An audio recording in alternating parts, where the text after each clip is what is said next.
Outgoing UKIP leader Nigel Farage has urged Republicans to get your walking boots on and drummed up support for Republican presidential nominee Donald Trump.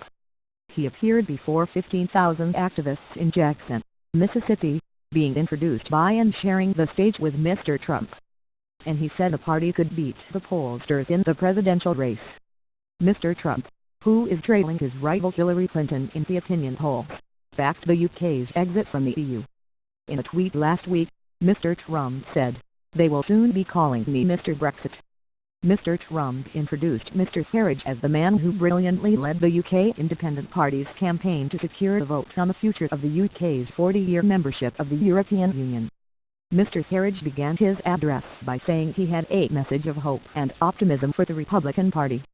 He drew on parallels between Mr. Trump's bid for the White House and that of the Brexit campaign's People's Army of Ordinary Citizens, which he said engaged successfully with the public prior to the UK's referendum vote on whether to leave the EU.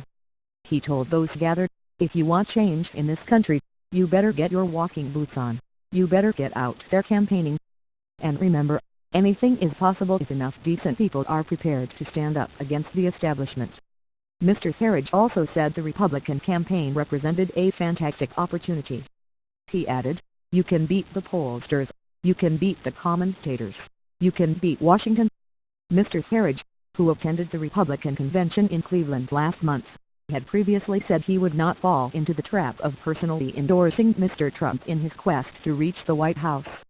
However, during his rally appearance he said that if he were an American, he would not vote for Mrs. Clinton even if you paid me. Donald Trump showered Nigel Farage with praise as the leader who had helped Britain regain control of its borders. The two men shook hands and then Mr. Farage spoke for 10 minutes. He was greeted with strong applause. He said there were parallels between Brexit and what was happening in the US, little people let down by global corporations. "We made June 23rd our Independence Day when we smashed the establishment," he told a crowd waving "Make America Great Again" placards. From the side of the stage Mr. Trump smiled and clapped. Mr. Farage spoke about when President Obama came to the UK and urged voters to remain in the EU.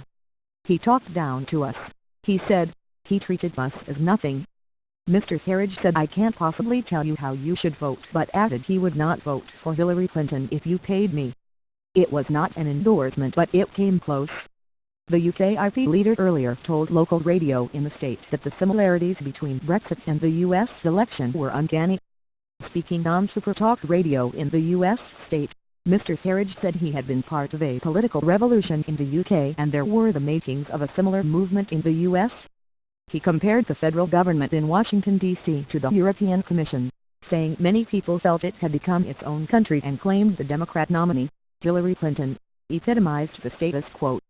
"I'm going to say to people in this country that the circumstances, the similarities, the parallels, between the people that voted Brexit and the people that could beat Clinton in a few weeks' time here in America are uncanny."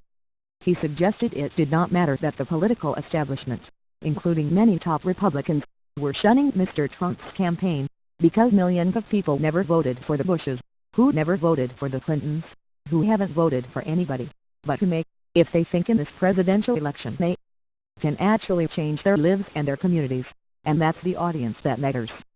Twitter trending Mr. Farage, who is credited with securing the referendum on the UK's membership of the EU and helping to pull off the surprise leave victory, is standing down next month as the party figurehead after fulfilling his lifelong political ambition, but will remain as a member of the European Parliament.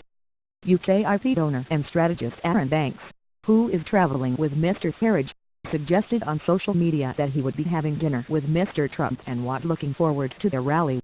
But Mr. Farage's association with Mr. Trump has not gone down well with some senior members of UKIP, including its sole MP Douglas Carswell, who tweeted "It's all going a bit south Hamat for the US Republicans," a reference to Mr. Farage's failed attempt to win a seat in the Kent constituency last year. And Susan Evans, the former UKIP policy chief currently suspended by the party, suggested Mr. Farage was trending on Twitter for all the wrong reasons.